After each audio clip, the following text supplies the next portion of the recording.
এই আমের সিজনে এইটা দেখে তোমরা তো বুঝতেই পারছো কি বানাতে চলেছি। তবে পুরোটাই আমার স্টাইলে একদম আলাদা। এর মধ্যে কোনো রকমের আমি চিনি, দুধ বা ফ্রেশ ক্রিম কিচ্ছু অ্যাড করব না।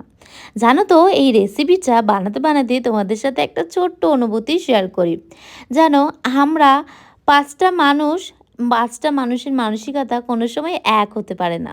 তবে জানো তো আমাদের মানসিকতা যেরকম হবে আমাদের দেখার অঙ্গি ভঙ্গিমাটা একদমই সেরকম হবে। আর এখানে গিগি বসে রয়েছে আম খাওয়ার জন্য। এই আম কাটতে কাটতে আমি যে ওকে কতগুলো আম দিয়েছি, আমি আম দিয়ে রান্না করব না ওকে পুরোটা আম খাইয়ে দেবো বুঝতে পারছি না। এর মধ্যে আমি ২ টুকরো এলাচ আর কেশর অ্যাড করেছি। এই দুটো যখন ব্লেন্ড হবে এত সুন্দর একটা স্মেল আর টেস্টটা এনহ্যান্স করবে। যদি একবার এইভাবে ট্রাই করো তাহলে টেস্টটা অবশ্যই তোমাদের ভালো লাগবে।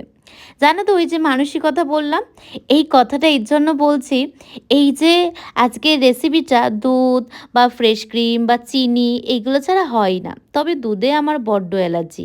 আর আমে প্রথমত এত ফ্যাট রয়েছে তারপরেও যদি আবার চিনি অ্যাড করি তাহলে তো আর দেখতেই হবে না। তাই ভাবছিলাম এই বছর কি আর এটা খাওয়া হবে না?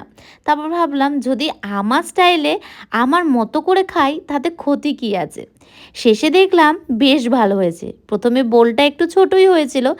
পরে আবার বোলটা চেঞ্জ করে ওর মধ্যে আরেকটু আমের কুচি আর একটু কেশর দিয়ে ফ্রিজে ঢুকিয়ে একদম ডেজার্টে কিন্তু জমে গিয়েছিল।